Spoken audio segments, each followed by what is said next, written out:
Hi നമസ്കാരം, ഞാൻ Jipson John. Vesuvius എന്ന ഈ അഗ്നിപർവ്വതത്തിന്റെ മുകളിൽ കയറിയ വീഡിയോ നിങ്ങൾ കഴിഞ്ഞ എപ്പിസോഡിൽ കണ്ടു കാണും. AD 79 വെസൂവിയസ് അഗ്നിപർവ്വത സ്ഫോടനത്തിൽ പൊംപെയി എന്ന് പറയുന്ന ഒരു നഗരം ഭൂമുഖത്തു നിന്ന് തുടച്ചു നീക്കപ്പെട്ടു. കഴിഞ്ഞ ദിവസം ഞാൻ ആ നഗരത്തിൽ പോകാനിടയായി. അതിൻ്റെ അവശിഷ്ടങ്ങൾ കാണുവാനും അതിൻ്റെ ചരിത്രം അറിയാനും വളരെ ഇൻട്രസ്റ്റിംഗ് ആയിട്ടുള്ള നമ്മൾ ഗൂഗിളൊന്നും അന്വേഷിച്ചാൽ പോലും കിട്ടാത്ത കുറേ കഥകൾ കേൾക്കാനിടയായി. അപ്പോൾ എനിക്ക് ആ കഥകളൊക്കെ കേട്ട് കഴിഞ്ഞപ്പോൾ അത് നിങ്ങളെ കൂടി കാണിക്കണമെന്ന് തോന്നി. അതാണ് ഞാൻ ഈ വീഡിയോ ചെയ്യാൻ കാരണം. ഇതൊരു 3.5 മിനിറ്റൊക്കെ വരുന്ന ഒരു 3 എപ്പിസോഡായിട്ടാണ് ചെയ്തിരിക്കുന്നത്.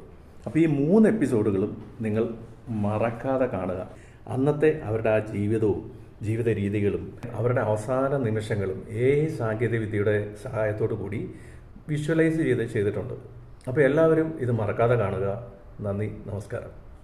ഇത് പൊട്ടിത്തെറിച്ചപ്പോൾ പുറത്തു വന്ന ലാവയും പാറക്കഷ്ണങ്ങളും ചാരങ്ങളും എല്ലാം 6 മീറ്ററോളം ഉയരത്തിൽ പൊംപെയി നഗരത്തിൻ്റെ മുകളിൽ കുമിഞ്ഞുകൂടി ആ നാട്ടിലെ 25,000-ൽ പരം ആളുകളെയും മൃഗങ്ങളെയും ശിലകളാക്കി മാറ്റി. പൊംപെയി നഗരത്തിൻ്റെ ഈ കല്ലിട്ട വഴികൾക്ക് നമ്മളോട് എന്തോ കഥ പറയാനുണ്ടത്രേ.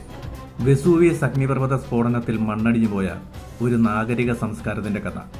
AD 1748 അഗ്നിപർവ്വത സ്ഫോടനത്തിൽ ചാരത്തിനും മണ്ണിനുമടിയിൽ പുതഞ്ഞുപോയ ഈ നഗരം ആർക്കിയോളജിസ്റ്റുകൾ കുഴിച്ചു പുറത്തെടുക്കുന്നത്.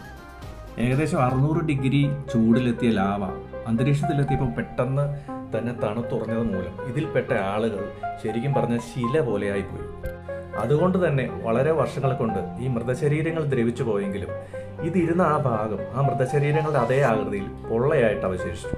ജൂസപ്പെ ഫിയറെല്ലി എന്ന് പറഞ്ഞ ആർക്കിയോളജിസ്റ്റ് ഇതിനുള്ളിലേക്ക് നല്ല ചൂടുള്ള പ്ലാസ്റ്റർ ഓഫ് പാരീസ് ഉരുക്കി ഒഴിച്ചപ്പോൾ അന്ന് മരിച്ചു പോയവരുടെ അവസാനത്തെ രൂപം അല്ലെങ്കിൽ ആകൃതി എന്തായിരുന്നോ അതേ രീതിയിലുള്ള കാസ്റ്റുകൾ അല്ലെങ്കിൽ പ്രതിമകൾ അവർക്ക് ലഭിച്ചു. ഈ കാണുന്നത് ഒരു കുതിരയുടെ മൃതശരീരമാണ്. ഇതൊരു കുതിരാലയമാണെന്നാണ് പറയപ്പെടുന്നത്. 1800-കളിൽ താൻ ഉണ്ടാക്കിയ വൈൻ കുഴിച്ചിടാൻ വേണ്ടി ഒരു കർഷകൻ കുഴിയെടുത്തപ്പോഴാണ് ഈ നഗരത്തിൻ്റെ അവശിഷ്ടങ്ങൾ കണ്ടെത്തിയത്.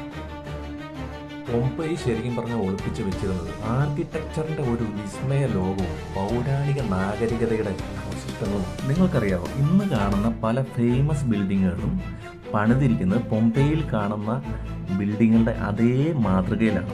അഗ്നിപർവ്വത സ്ഫോടനത്തിൽ അപ്രത്യക്ഷമായി പോയ ഈ നഗരം അന്നത്തെ കാലത്ത് എങ്ങനെയായിരുന്നു എന്ന് നമുക്ക് പരിശോധിക്കാം. റോമ സാമ്രാജ്യത്തിൻ്റെ കീഴിലുള്ള ഏറ്റവും പ്രധാനപ്പെട്ട ഒരു വലിയ തുറമുഖ നഗരമായിരുന്നു പൊംപെയി. ഇവിടുത്തെ വെസൂവിയസ് അഗ്നിപർവ്വതത്തിൻ്റെ ഫലഭൂയിഷ്ഠമായ മണ്ണിൽ നിന്നും ഉൽപ്പാദിപ്പിക്കുന്ന മുന്തിരിയിൽ നിന്നും ഉണ്ടാകുന്ന രുചികരമായ വൈൻ ലോക പ്രശസ്തമായിരുന്നു. ഏകദേശം 25,000-ഓളം ആളുകളും അതിനടുത്ത് തന്നെ അടിമകളും ഈ നഗരത്തിലുണ്ട്. ലോകത്തിലാദ്യമായി ടൂറിസം എന്ന് പറയുന്ന ആശയം കൊണ്ടുവന്നത്